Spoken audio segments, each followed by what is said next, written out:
General properties of matter. क्या हुआ? General properties of matter में कल हम लोगों ने प्यारे बच्चों यहां तक पढ़ा था, पदार्थ के सामान्य गुण में दाब से हम लोगों को पढ़ना था। बोलिए हाँ कि ना? यहीं से ना पढ़ना था? बाबू हमर, सोना हमर, शुगुनिया हमर। हम लोग अभी तक क्या जानते थे कि दाब बराबर होता है बल बटा क्षेत्रफल, यही जानते हैं। लेकिन यहां से मामला हो जाएगा गड़बड़। दाब बराबर क्या होता है? दाब बराबर बल बटा क्षेत्रफल। अब देखिए चला जी, दाब दो प्रकार का होता है यहां।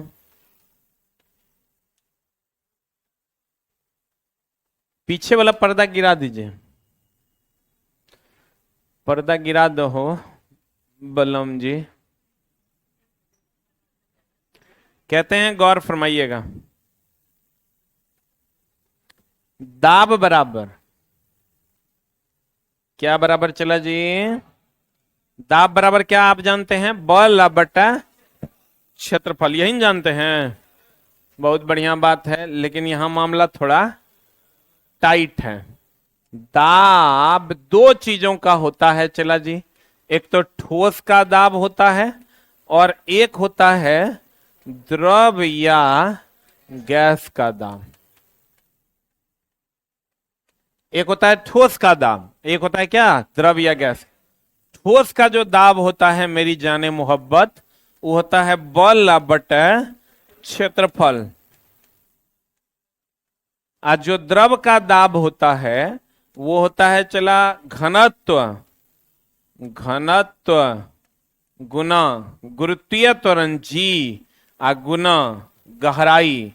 गहराई और ऊंचाई में अंतर है चला जी, गहराई और ऊंचाई में अंतर है। ऊपर से ऐसे देखिएगा तो गहराई, ऐसे देखिएगा तो ऊंचाई। पहाड़ को देख के हम लोग कभी कहते हैं वाह बड़ा गहरा है, कहते हैं क्या? ऊपर से नीचे देख के हम लोग कभी कहते हैं बड़ा ऊंचा है। गहराई मतलब गड्ढा, बोलो न रे। ऊंचाई मतलब पहाड़, बोलो ना रे। नहीं बोलेगा? तो कहते हैं चला जी कि ये दाब बराबर होता है फोर्स बटा एरिया, बल बटा क्षेत्रफल। ये दाब बराबर होता है घनत्व रो जी एच। बोलो हाँ आकी ना? हाँ। अब चला जी, मामला क्या है कि दाब बराबर ये हो गया बल बटा क्षेत्रफल, ये हो गया दाब बराबर रो जी एच। रो कहता है क्या है छोटा?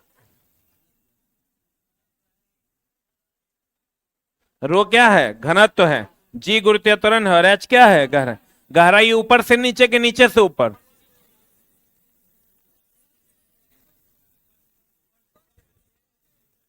गहराई मतलब गड्ढा, बोलो न रे। तब गौर फरमाइएगा, कहते हैं एक बात बताइए, ठोस का दाब जो है वो क्षेत्रफल पर निर्भर करता है? अरे बोलो। लेकिन द्रव और गैस का दाब क्षेत्रफल पर निर्भर करता है? बोलो ना रे। द्रव और गैस का जो दाब है वो क्षेत्रफल पर निर्भर करता कि नहीं करता? नहीं करता है, सही है ना? बाहरे चला। तो कहते हैं, अब गौर फरमाइएगा, क्षेत्रफल जितना कम होगा दाब का मान उतना। क्षेत्रफल कम, दाब किसमें?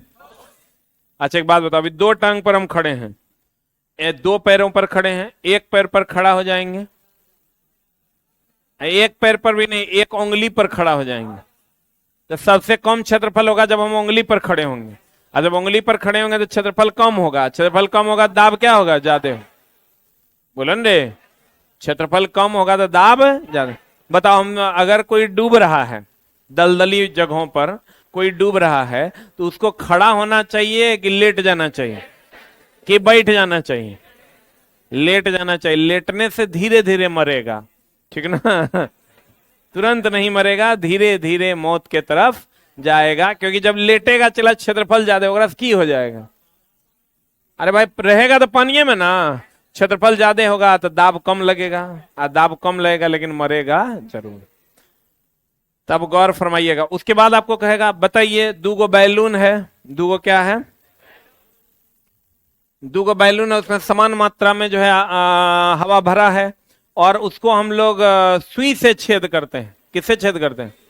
एगो नाखून से चुट्टी काटते हैं। चुट्टी काटना समझते हैं? ये देखो देह हाथ में साफे कुछ नहीं है रे, हाय रे बाबा। जैसे लोग ऐसे भी बैठते हैं,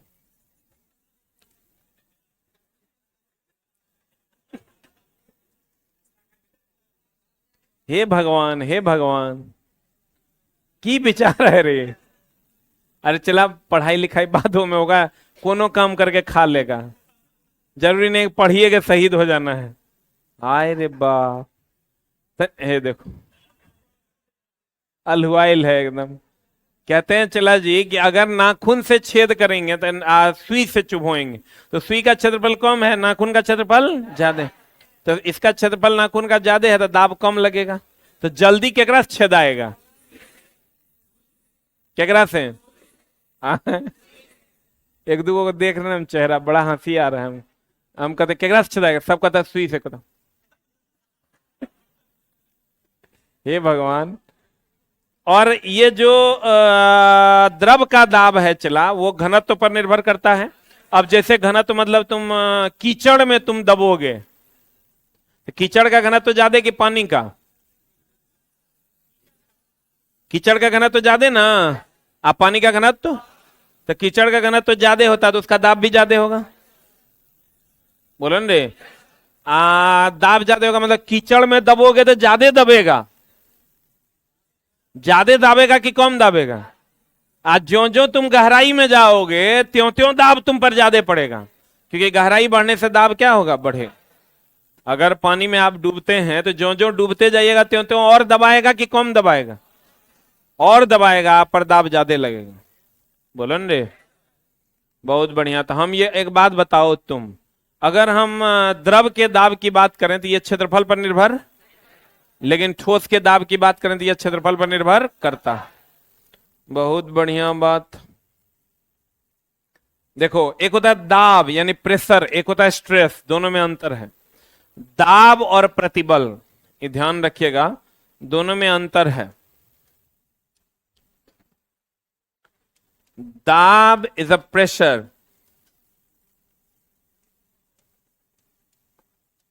अ प्रतिबल इज अ स्ट्रेस। तो देखिए, इसका भी फॉर्मूला होता है बल बटा क्षेत्रफल। इसका फॉर्मूला होता है चला जी बल बटा क्षेत्रफल। इसका भी फॉर्मूला होता है बल बटा क्षेत्रफल। बोलो हाँ या ना? दाब बराबर बल बटा क्षेत्रफल, प्रतिबल बराबर भी होता है क्या? बल बटा क्षेत्रफल। बोलो ना हाँ या ना? दोनों का फॉर्मूला सेम है, लेकिन इसमें जो बल है वो ऐसा है, इसमें जो बल है वो ऐसा है।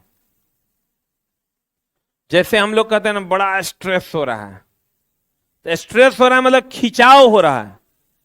अब बड़ा दाब महसूस कर रहे हैं मतलब दबाव हो रहा है। दबाना और खींचना दोनों सेम है कि अलग अलग है? किसी को ऐसे दबा रहे हैं मतलब दबा रहे हैं, ऐसे कर रहे हैं तो खींच रहे हैं। ऐसे खींचिएगा ना तो इसको प्रतिबल स्ट्रेस कहते हैं, और ऐसे दबाइएगा ना तो इसको दाब कहते हैं। क्या कहते हैं? अब देखिए, कहता दाब, इसको डिफाइन कैसे करेंगे? चला, अगर इसको डिफाइन करना होगा तो इसको डिफाइन कैसे करेंगे? इसको डिफाइन करेंगे, प्रति एकांक क्षेत्रफल पर लगने वाले बल को दाब कहते हैं, या बल और क्षेत्रफल का अनुपात क्या कहलाता है? दाब कहलाता है। तो अलग अलग तरीके से प्रति एकांक क्षेत्रफल पर लगने वाले बल को क्या कहेंगे? दाब। इसका यूनिट कितना हो जाएगा? न्यूटन बटा मीटर स्क्वायर है तो पर मीटर स्क्वायर हो जाएगा। इसका बीमा निकालिएगा तो कितना हो जाएगा? न्यूटन का हो गया केजी मीटर पर सेकंड स्क्वायर इंटू मीटर पर पावर -2। ये हो जाएगा केजी मीटर पर पावर -1 सेकंड पर पावर -2। बीमा हो जाएगा ML-1 T-2। बोलो हाँ या ना। और दाब एक अदिश राशि है, दाब की कोई दिशा नहीं होती, दाब एक क्या है, अदिश राशि। अब देखिए कहते हैं यदि किसी सतह के स्रोत पर उसके लंबवत कोई बल लग रहा है तो कहा जाता है कि सतह पर क्या लग रहा है, दाब लग रहा है। सतह पर क्या लग रहा है, चला दाब लग रहा है। पृष्ठ या सतह पर लगने वाला दाब उस सतह पर आरोपित बल तथा पृष्ठ के क्षेत्रफल का अनुपात के बराबर होता है। सही बात है, बल और क्षेत्रफल का अनुपात है ना दाब है। कहता आता है एकांक क्षेत्रफल पर कार्यरत बल को क्या कहते हैं, दाब। इसी को हम लोग प्रणोद भी कहते हैं। थ्रस्ट प्रति, देखो ये जो बल है चला, ये जो बल है ना, इस बल का एक स्पेशल नाम भी है जिसको हम लोग प्रणोद कहते हैं। दाब बराबर होता है प्रणोद आप बटा क्षेत्रफल, यानी प्रणोद एक प्रकार का बल है। रॉकेट वगैरह में जो बल लगता है ना उसे प्रणोदित बल कहते हैं। कौन बल कहते हैं चला, तो यहां पर हम लोग प्रति एकांक क्षेत्रफल में लगने वाले प्रणोद को दाब कहते हैं। प्रणोद भी एक प्रकार का क्या है, बल है। प्रणोद भी एक प्रकार का क्या है, प्रणोद भी एक प्रकार का क्या है चला, बल है।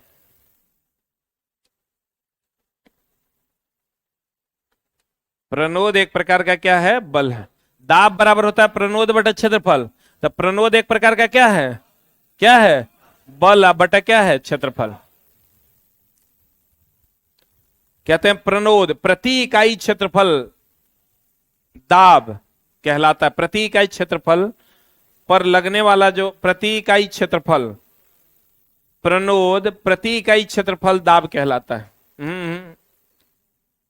प्रति इकाई क्षेत्रफल पर लगने वाला प्रणोद दाब कहलाता है। इसको ठीक करो, लिखना प्रति इकाई क्षेत्रफल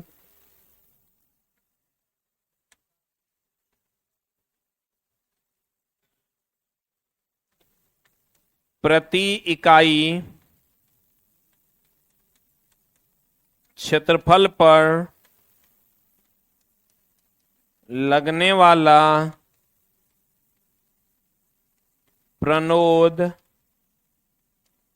दाब कहलाता।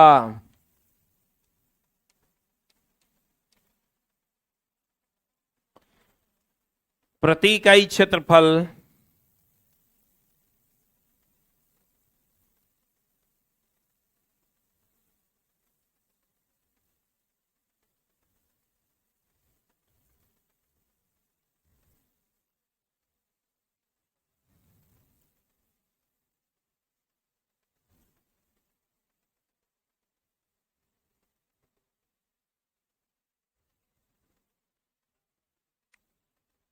लिखें, क्या लिखें, प्रति इकाई क्षेत्रफल पर लगने वाला दाब क्या कहलाता है, प्रणोद।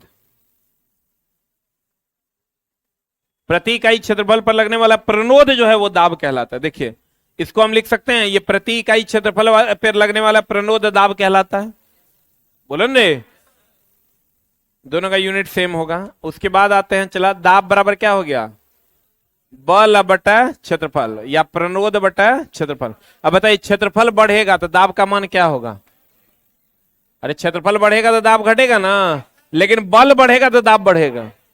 यानी अगर क्षेत्रफल बढ़ेगा तो दाब क्या होगा, घटेगा। बल बढ़ेगा तो दाब भी क्या होगा, बढ़ेगा। आपके बुक में होगा, है नहीं है तो ये समझिए ना, मामला ये है कि ये बढ़ेगा तो ये घटेगा, ये घटेगा तो ये बढ़ेगा तो क्या होगा, ये घटेगा तो ये घटेगा। कहते हैं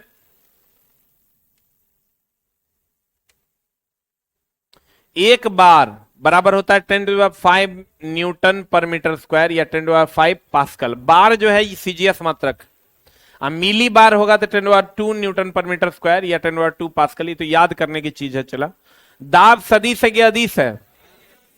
अब बता, हम बोले थे चला आपको कि अगर कोई विमान उड़ रहा है, ध्यान दीजिएगा, नीचे से ऊपर जाने पर दाब घटता है, ये हमेशा ध्यान रखिएगा। ये अगर पृथ्वी का सतह है, पृथ्वी के सतह से जो जो आप ऊपर जाइएगा, समुद्र तल से जो जो आप ऊपर जाइएगा, दाब जो है वो घटता है। दाब क्या होता है चला? दाब क्या होता है? घटता है। और दाब अगर घटेगा तो हमको ये बताइए, अगर यहां पर बाहर का प्रेशर है 100, वायु एरोप्लेन के अंदर का भी प्रेशर कितना है? 100, क्योंकि मनुष्य का प्रेशर सहने का क्षमता है कितना? 100। लेकिन जब आप नीचे से ऊपर जाइएगा तो ऊपर जाने पर दाब हो जाता है 80, और आपके एरोप्लेन के अंदर का दाब 100 रहेगा, क्योंकि मनुष्य के सहने का कैपेसिटी भी कितना है? 100। अगर ऐसा नहीं होता, नीचे से ऊपर जाने पर दाब नहीं घटता, चला खुले में एरोप्लेन चलता, एरोप्लेन का हम लोग सारा शीशा खोल देते, अब बहुत आसानी से ऊपर में हवा लगाते सीट बेल्ट लगा के, बोल रहे। लेकिन हम ऐसा नहीं कर सकते, क्योंकि ऊपर जाने पर दाब घट जाता है। अगर आप खुले एरोप्लेन का शीशा खोल दीजिएगा तो लोगों को 100 यहां का प्रेशर है, बाहर का प्रेशर 80 हो जाएगा, 100 से 80 में नाक से खून निकलने लगेगा। बाहर का प्रेशर कम होगा, अंदर का प्रेशर आपका प्रेशर ज्यादा होगा, तो high pressure to low pressure में क्या निकलने लगेगा? ब्लड निकलने लगेगा, और फिर मामला हो जाएगा गड़बड़। तो बताओ, आपको क्वेश्चन पूछेगा कि बताइए ऊपर जाने पर वायुमंडलीय दाब अधिक होता है कि एरोप्लेन के अंदर का दाब अधिक होता है? कहां का दाब अधिक होता है? नीचे से ऊपर जाने पर दाब क्या होता है? घटता है। कहते हैं, अच्छा रीजनिंग का पीडीएफ हम डलवा देते हैं।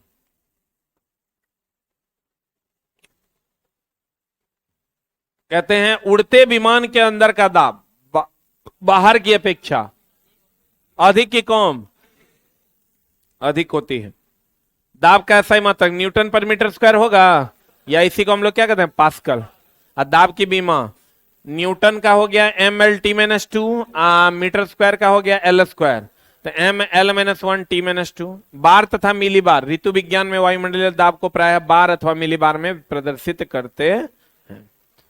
अब देखो द्रव का दाब, हम बोले थे चला द्रव का दाब क्या होता है? रो जी एच ना। द्रव का दाब क्या होता है? द्रव का दाब होता है चला रो जी एच।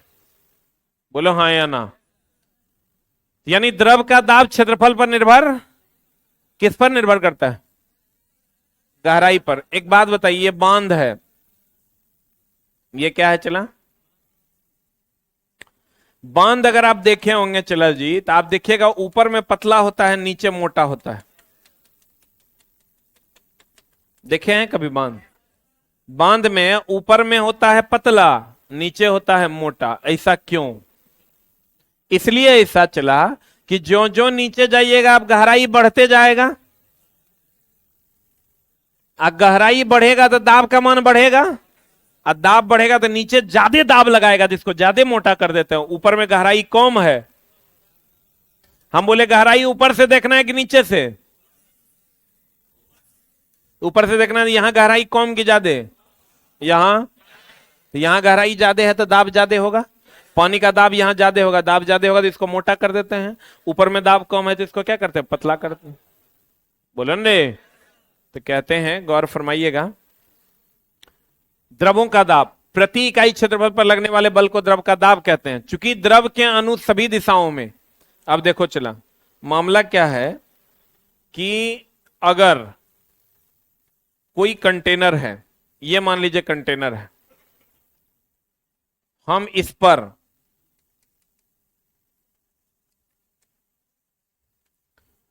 समान गहराई पर चला, जब तक द्रव नहीं बदलेगा तब तक घनत्व तो नहीं बदलेगा। जब तक द्रव नहीं बदलेगा तब तक क्या नहीं बदलेगा? घनत्व तो नहीं बदलेगा। द्रव बदल जाएगा, घनत्व तो बदल जाएगा। द्रव अगर बदल गया तो घनत्व तो क्या हो जाएगा? बदल जाएगा। जैसे आप पानी की जगह कीचड़ ले लो, तो कीचड़ का घनत्व तो ज्यादा होगा, आप पानी का घनत्व तो। अब चला जी देखिए, इसकी गहराई h है, इसकी भी गहराई h है, और इसकी भी गहराई h है। तीनों की गहराई कितनी है चला जी? तीनों की गहराई कितनी है? h। द्रव तो सेम है तो घनत्व तो तीनों का सेम होगा कि अलग अलग? हाँ, हम बोले द्रव बदल जाएगा, घनत्व तो बदल जाएगा। और जी गुरुत्वीय त्वरण है जो कि सेम है। अब हमको ये बताइए, तीनों का दाब सेम कि अलग अलग? हाँ, लेकिन अगर आप 3 जगह छेद कर देते हैं, एगो यहां एगो यहां, मान लीजिए एगो यहां आप करते हैं, सबसे ज्यादा गहराई जिसका होगा उसका दाब सबसे ज्यादा होगा। तो किसका दाब सबसे ज्यादा होगा? नीचे वाले का। तो चला जी, आपको क्वेश्चन पूछेगा ना कि ये छेद ए है, ये छेद बी है, ये छेद सी है, एगो आपको कह देगा, आपको कह देगा ना कि ये भी छेद ए है, ये छेद बी है, और ये छेद सी है, ठीक है ना, ए बी सी। अब हमको ये बताइए, जिसका गहराई ज्यादा होगा, जिसका गहराई ज्यादा होगा उसका दाब ज्यादा होगा, और जिसका गहराई कम होगा उसका दाब क्या होगा? कम होगा। बहुत बढ़िया बात। तो चला जी, हमको ये बताइए, इसका गहराई ज्यादा है, इसका दाब भी ज्यादा होगा। तो दाब ज्यादा होगा तो आपको कहेगा ना कि बताइए, ए बी सी 3 छेद चित्रानुसार किए गए हैं, किससे पानी तेजी से निकलेगा? चला, जब आपका दाब ज्यादा होता है तो पानी तेजी से निकलता है, बोलो न रे। इसका दाब ज्यादा है, पानी तेजी से निकलेगा, इसका दाब कम है, पानी धीरे धीरे निकलेगा। लेकिन अगर ऐसा छेद कर दिया जाए तो तीनों का दाब समान होगा, बोलो न रे। तीनों का दाब समान के अलग अलग? पक्का। और अगर लेकिन चला, अगर कह दे ऐसा टाइप का, इस तीनों में छेद करेंगे इस टाइप का, तीनों से समान प्रेशर में निकलेगा पानी के अलग अलग प्रेशर में।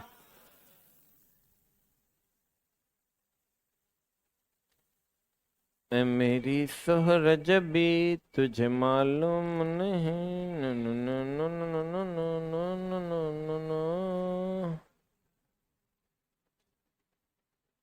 और सब बढ़िया है? हाँ, गाने कब तक गुनगुनाओगे? शादी कर लो। गाने का शादी से क्या लेना देना है? ब्याह करेंगे तुम लोग, हमको ललकार जो रहा है ना, बहुत जल्द ब्याह करेंगे।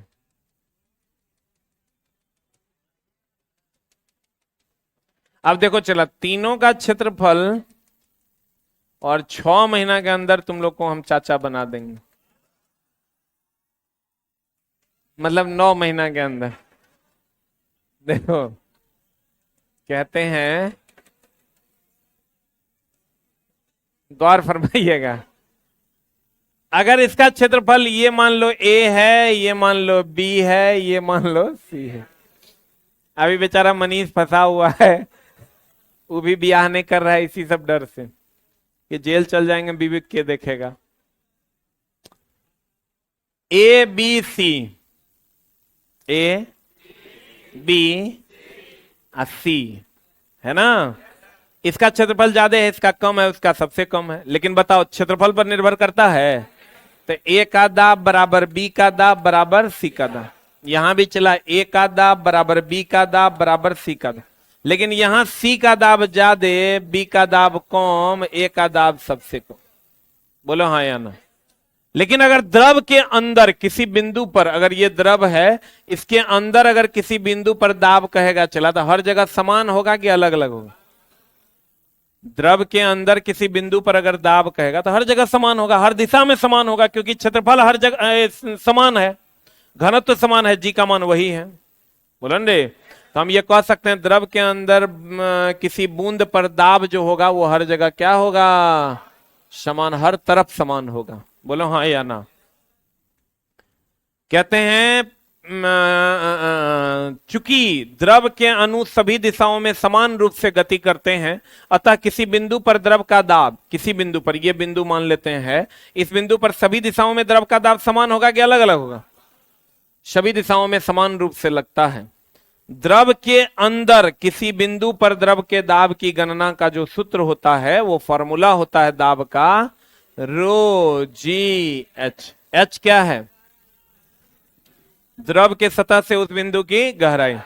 पी और डी क्या? रो या डी घनत्व है। रो या डी, रो से भी डिनोट करते हैं, डी से भी डिनोट करते हैं। और जी क्या है? अतः स्पष्ट है कि द्रव का जो दाब है, द्रव का दाब द्रव के घनत्व, सतह से गहराई तथा गुरुत्वीय त्वरण पर निर्भर करता है, परंतु द्रव का दाब बर्तन जिसमें वह रखा जाता है उसके आकार या आकृति पर निर्भर नहीं करता। आकार, आकृति या क्षेत्रफल पर निर्भर करता है। किस किस चीज पर निर्भर करता है? घनत्व पर, गुरुत्वीय त्वरण पर और गहराई। बोलन रे, घनत्व, गुरुत्वीय त्वरण और गहराई पर निर्भर करता है। आकृति पर निर्भर करता है, क्षेत्रफल पर निर्भर करता है, लेकिन ठोस का दाब करता है। अब देखना, अगर चला इसमें अगर हम कहते हैं कि रो जी एच होता है, द्रव का दाब जो होता है चला वो रो जी एच होता है। द्रव का दाब क्या होता है?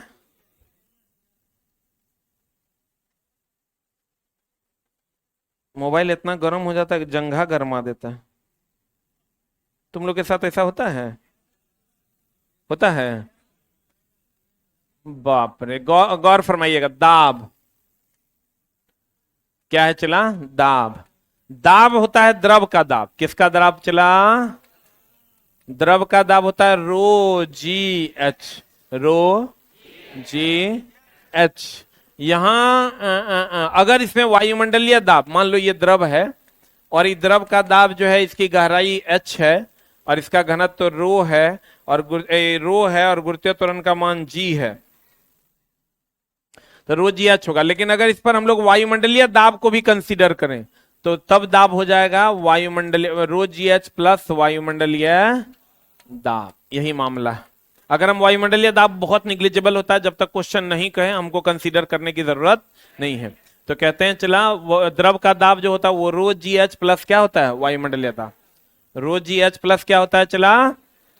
द्रव का कुल दाब जो होता है वायुमंडलीय दाब प्लस रो जी एच। अगर यदि द्रव के स्वतंत्र तल पर लगने वाले बल में वायुमंडलीय दाब को भी सम्मिलित किया जाए तो, अब देखो चला, एक होता है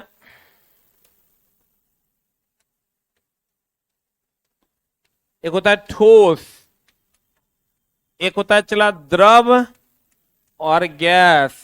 द्रव और गैस को मिला के हम लोग कहते हैं फ्लूइड, इसको हम लोग कहते हैं तरल। फ्लूइड बोले तो क्या? तरल। अब कहते हैं चला द्रव और गैस दोनों को मिला के क्या कहते हैं? तरल। द्रव या गैस दोनों को मिला के नहीं, या तो द्रव भी तरल है और गैस भी तरल है। आप कहिएगा तो तरल क्यों है? तो तरल का गुण है वह गुण जिसके कारण वह बहता है। बहने का गुण अगर किसी में है तो वो तरल है। जैसे द्रव में भी बहने का गुण है, गैस में भी बहने का गुण है, इसलिए ये दोनों क्या है? तरल है। तो लिखिएगा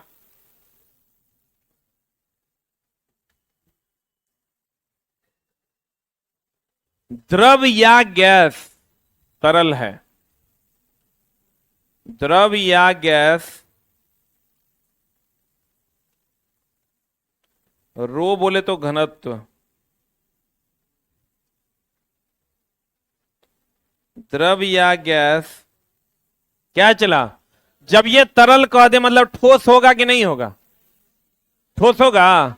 नहीं होगा। कहते हैं तरल वे पदार्थ हैं, तरल यानी फ्लूइड, तरल बोले तो क्या चला? फ्लूइड।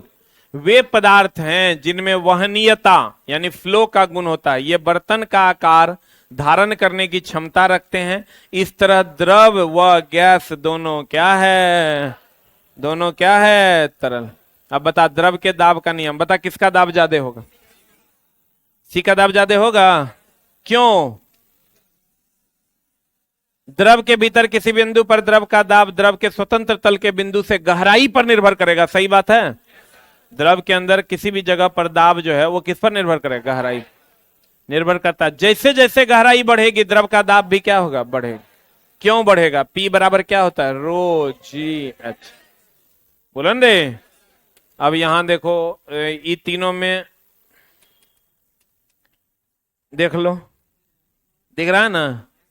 ये लग रहा है कि साफे गड़बड़ा गया है। साफ ने बुखार तुखार में मामला गड़बड़ाता है। ये एकदम देखो नया नया है। इसका दाब ज्यादा है क्योंकि इसकी गहराई क्या है चला? ज्यादा है। बोलन रे। अब अगर हम चलते हैं इसमें, बताओ दोनों का दाब बराबर होगा, क्योंकि दोनों की गहराई क्या है, बराबर। कहता है एक ही गहराई पर द्रव का दाब चारों ओर क्या रहता है।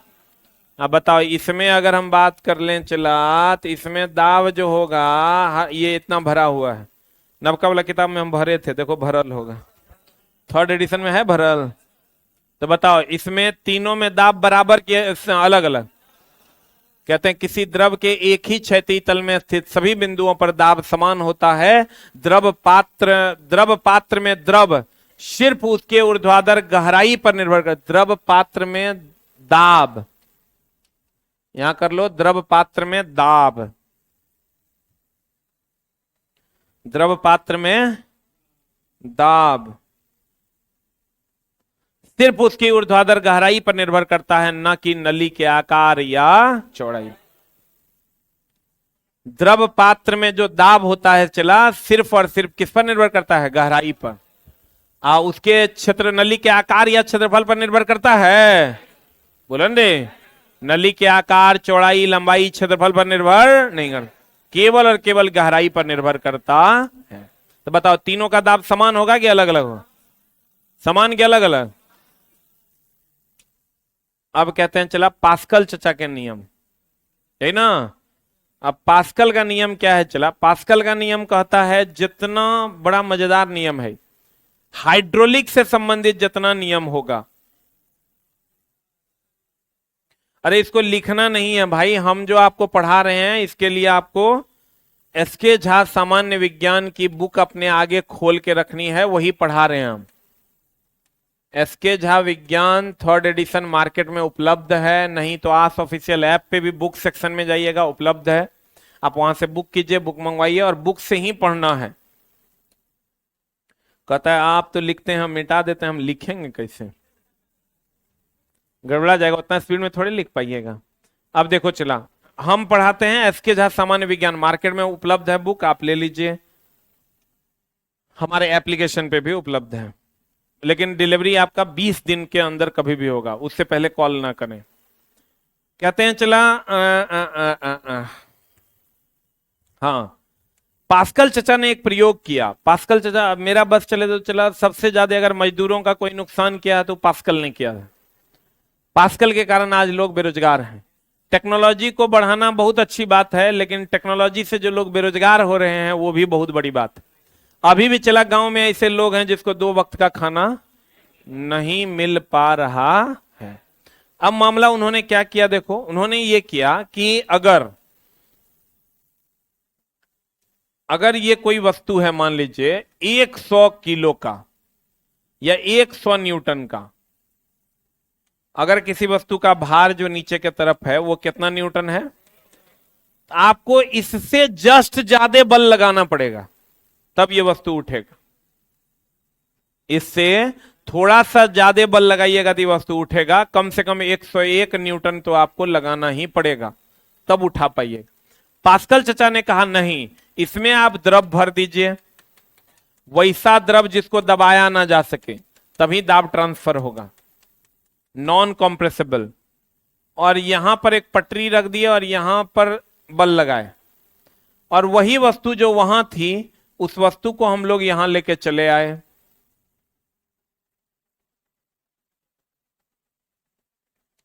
पास्कल चचा बहुत बड़े अपराधी थे। आप कहिएगा कैसे, तो गौर फरमाइएगा। अभी सेम 100 न्यूटन का ही वस्तु है, लेकिन आपको पता है यहां पर अब 1 न्यूटन का बल लगाइएगा और ये 100 न्यूटन का वस्तु उठ जाएगा। नहीं समझे? अभी अगर इस पर 100 न्यूटन की वस्तु है तो 100 न्यूटन से ज्यादा का बल लगाना पड़ेगा, और अगर ऐसा है बीच में लिक्विड आप भर दिए, यहां पर 1 न्यूटन का बल लगाइएगा, 100 न्यूटन का वस्तु ऊपर उठ जाएगा। दैट इज हाइड्रोलिक, इसी को कहते हैं।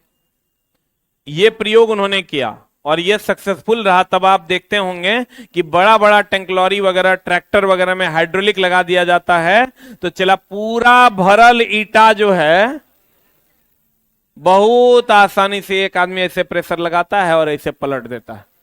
बोलो रे, या आप ये ले लीजिए, क्या बोलते हैं उसको, जेसीबी वगैरह, वो सब हाइड्रोलिक पे काम करता है।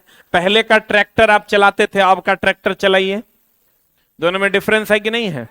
पहले का ट्रैक्टर चलाते थे तो उसमें चला जी, स्टीयरिंग को लगता था कि मतलब हम घुमाएंगे तभी घूमेगा। अब का ट्रैक्टर में आप मन बना लीजिएगा तो घूम जाएगा, जरा सा ऐसे ऐसे चलता है, क्योंकि अब हाइड्रोलिक स्टीयरिंग सिस्टम आ गया है। अब पहले का ब्रेक और अभी के ब्रेक में अंतर है। पहले के क्लच सिस्टम और अभी के क्लच सिस्टम में पहले जितना बल लगाना पड़ता था उसका आधा भी बल नहीं लगाना पड़ता है गियर बदलने में या एक्सीलेटर देने में या ब्रेक लगाने में, क्योंकि अब सारी चीजें हाइड्रोलिक से चलती है। पास्कल चचा का ही देन है। अभी देखिएगा गांव घर में ट्रक पे लोड कर, ट्रैक्टर पे लोड करने के लिए अगर लेवर का यूज किया भी जाता है तो अनलोड करने के लिए लेवर का यूज नहीं किया जाता था। पहले लेवर को मिलता था अगर 75 रुपया ट्रिप, तो अब लेवर को 150 रुपया ट्रिप, तो अब लेवर को मिलता है 75 रुपया ट्रिप। कुछ चीजें आसान हुई, काम जल्दी होने लगा, लेकिन बहुत लोग क्या हुए, बेरोजगार भी हुए। तो चला, अब कहने का मतलब हमारे जैसे देश में ये इन सब चीजों का आना गलत था, लेकिन आना भी जरूरी था, क्योंकि टेक्नोलॉजी नहीं आएगी तो भी दिक्कत है। लेकिन अमेरिका वगैरह में क्योंकि वहां लोग कम है तो वहां उन लोगों के लिए क्या है, फायदेमंद है। अब गौर फरमाइएगा, कहते हैं 1 न्यूटन का बल यहां लगेगा। अब होता क्या है, जैसे अगर मान लीजिए कि अगर कोई कागज है किसी के पास, कोई रफ कागज दो ना, मान लीजिए चला कि ये कागज है,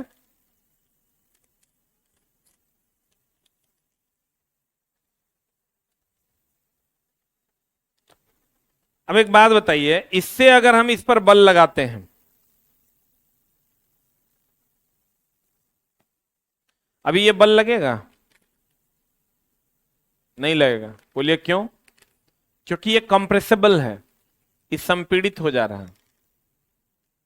लेकिन अगर हम इस कलम से बल लगाते हैं, ये कंप्रेसिबल नहीं है, नॉन कंप्रेसिबल है, ये कंप्रेस नहीं होता तो बल लगेगा। लगेगा कि नहीं? तो ये जो लिक्विड है ये आपस में दबना नहीं चाहिए, ना तो ये बल यहां लगा ही नहीं पाएगा। हम यहां दाबेंगे ये यहीं दब के खत्म हो जाए। तो ये लिक्विड नॉन कंप्रेसिबल होना चाहिए, नॉन विस्कस भी होना चाहिए। विस्कस क्या होता है, श्यानता क्या होता है, ये तो हम आगे पढ़ेंगे। लेकिन क्या ये द्रव दबना चाहिए कि नहीं दबना चाहिए? नहीं दबेगा तब ना यहां का बल यहां ट्रांसफर होगा। और दूसरा, पास्कल कहता है किसी भी बिंदु पर अगर गहराई समान है तो उसमें हर दिशा में दाब का मान क्या होगा, समान। बोलो ने, जितना हाइड्रोलिक से संबंधित है, जैसे hydraulic brake, hydraulic clutch, hydraulic lift, जितना भी हाइड्रोलिक है सब कहेगा किस सिद्धांत पर काम करता है, पास्कल के सिद्धांत। यही हाइड्रोलिक का सिद्धांत। जो काम 100 न्यूटन का बल लगाकर किया जाता था, अब वो कितना न्यूटन का बल लगाकर, 1 न्यूटन। कहते हैं यदि गुरुत्वीय प्रभाव को शून्य माना जाए, यानी जी को नहीं माना जाए, तो संतुलन की अवस्था में द्रव के भीतर प्रत्येक बिंदु पर दाब समान होगा कि अलग अलग होगा? गुरुत्वीय बल को अप्रभावी मानने पर गहराई के साथ द्रव का दाब क्या होगा? अरे गहराई जो जो बढ़ेगा दाब बढ़ेगा कि घटेगा? परंतु समान गहराई पर द्रव का दाब तब भी क्या होगा, समान होगा। अब कहता है चला पास्कल चचा, देखो यही मामला है, यहां पर बहुत कम न्यूटन का बल लगाएंगे और ये कार क्या हो जाएगा, उठ जाएगा। यहां पर अगर ये कार 200 न्यूटन का है, 200 न्यूटन भारी है, तो यहां पर मात्र 1 न्यूटन का बल लगाएंगे, 20 न्यूटन का या 10 न्यूटन का बल लगाएंगे और ये कार क्या हो जाएगा, उठ जाएगा। कंडीशन सप्लाई, ये द्रव दबना चाहिए कि नहीं दबना चाहिए? और इसको यहां से दबाएंगे और ये बहुत आसानी से क्या हो जाएगा, उठ जाएगा। 1 टन का है फिर भी। किसी बर्तन के में बंद द्रव में किसी भाग पर आरोपित बल द्रव द्वारा सभी दिशाओं में समान मात्रा में होगा कि अलग अलग मात्रा में हो? आप बर्तन का आकार द्रव दाब को प्रभावित करेगा। बर्तन का आकार मतलब हो गया क्षेत्रफल। बताओ क्षेत्रफल द्रव के दाब को प्रभावित करेगा? कहते हैं चला पास्कल के नियम के आधार पर कई द्रव चालित यंत्र बनाए, यही पूछेगा। एक हाइड्रोलिक जहां जहां लगा है सब पास्कल का, सब किसका है? यह मशीन पास्कल के 2 मूलभूत गुणों पर निर्भर करता है। एक तो द्रव का नियम तब लगेगा जब द्रव दबाया जा सके कि नहीं दबाया जा सके। दबाया जा सके, और इसकी सयांता भी शून्य हो। अब सयांता क्या है वो तो हम इसी चैप्टर में आगे पढ़ेंगे। कहता है ये नियम दो मूलभूत गुणों पर निर्भर करता है। इस सब पास्कल के नियम का एग्जाम्पल है। द्रव लगभग असंपीड्य हो, मतलब उसे दबाया जा सके कि नहीं दबाया जा सके, अर्थात दाब देकर उनके आयतन को घटाया या बढ़ाया जा सके। किसी भी दाब के अधीन किसी भी भाग में पहुंच सकता है। किसी भी दाब के अधीन वे यानी द्रव किसी भी भाग में पहुंच सकते हैं। और हाइड्रोलिक मशीन द्वारा कम बल लगाकर अधिक कार्य किया जाता है कि अधिक बल लगाकर कम कार्य? कम बल लगाकर अधिक कार्य किया जाता है। अब देखो चला, कहने का मतलब यह हुआ कि आपको क्वेश्चन हाइड्रोलिक से क्या पूछेगा? हाइड्रोलिक से क्वेश्चन पूछेगा कि बताइए जो हाइड्रोलिक में द्रव लेते हैं वो संपीड्य होता है कि असंपीड्य होता है? क्या होता है? दूसरा, हाइड्रोलिक ब्रेक किसके सिद्धांत पर काम करता है? पास का। हाइड्रोलिक लिफ्ट, हाइड्रोलिक प्रेस किसके सिद्धांत पर काम? यही क्वेश्चन मेरे लिए पूछता है। ठीक है, अब हमने आपको कहा चला जी दाब कितने प्रकार के होते हैं? कितने प्रकार के होते हैं? दाब दो प्रकार के होते हैं। कौन कौन होते हैं? एक होता है ठोस का दाब और एक होता है चला जी द्रव या किसका दाब? गैस का। तो द्रव या गैस का दाब का फॉर्मूला होता है रो जी एच, और इसके दाब का फॉर्मूला होता है बल बटा क्षेत्रफल। बल बटा क्षेत्रफल होगा चला, तो इसका जो दाब है वो क्षेत्रफल पर निर्भर करेगा, इसका दाब क्षेत्रफल पर निर्भर नहीं, यानी बर्तन की आकृति पर निर्भर। लेकिन गहराई बढ़ेगा तो दाब क्या होगा, और गहराई घटेगा तो आपको कहेगा बताइए बांध को नीचे जाने पर गहरा क्यों बनाया जाता है? क्यों बनाया जाता है? क्योंकि नीचे गहराई बढ़ने के कारण दाब बढ़ जाता है, इसलिए नीचे चौड़ा बनाया जाता है। चौला नहीं, चौड़ा। ड़ चौला बोलोगे तो लोग पूछ जाएगा मूर्ख है। क्या बोलना है? विस्कोसिटी क्या है हम आगे बताएंगे, आप टेंशन न लें। हमको ही बताइए, आपको कहेगा ई लाइन के अगर सुई से छेद करेंगे नाखून से छेद करेंगे किससे ज्यादा छेद होगा? किससे जल्दी छेद होगा? क्लियर है? चार पैर पर, दो पैर पर खड़ा रहेंगे, एक उंगली पर खड़ा रहेंगे, किसमें दाब जाते हो? डूबते समय सो जाना है कि बैठ जाना है, खड़ा रहना? समझ में आ रहा है? क्योंकि जब क्षेत्रफल का मान ज्यादा होगा तो दाब कम हो, धीरे धीरे डूबना है। क्लियर है? बोलो ना, ये आगे हम लिखाएंगे, टेंशन लेने की जरूरत नहीं है। यानी दाब का फॉर्मूला दो प्रकार का, एक बल बटा क्षेत्रफल और दूसरा रोजे। रो घनत्व है, जी गुरुत्वीय त्वरण है, और एच क्या है? गहराई। सही है? बोलो ना रे, एनी डाउट? पदार्थ की कितनी अवस्था? हाँ, ठोस, द्रव, गैस, प्लाज्मा, बोस-आइंस्टीन, कंडेंसेट। बोलो ना रे, प्लाज्मा पदार्थ की कैवी अवस्था? सूर्य और तारों की उष्मा किस अवस्था का? कौन सी अवस्था? प्लाज्मा ना। अब पदार्थ की पांचवी अवस्था है बोस-आइंस्टीन, कंडेंसेट। बताओ सबसे ज्यादा गतिज ऊर्जा ठोस में कि द्रव में कि गैस में? पक्का? सबसे ज्यादा घनत्व किस में? ठोस में ना? पक्का ना? और सब बढ़िया है ना? कोई ऐसा बच्चा जो पहला चैप्टर से क्लास किया हो और थर्ड एडिशन की बुक रखा हो? कोई ऐसा बच्चा है? पर इस क्लास में फर्स्ट चैप्टर से क्लास किया और थर्ड एडिशन की बुक है? किए हैं? रेगुलर क्लास किया है? ठीक है, थैंक यू वेरी मच। आप अपना बुक दीजिएगा।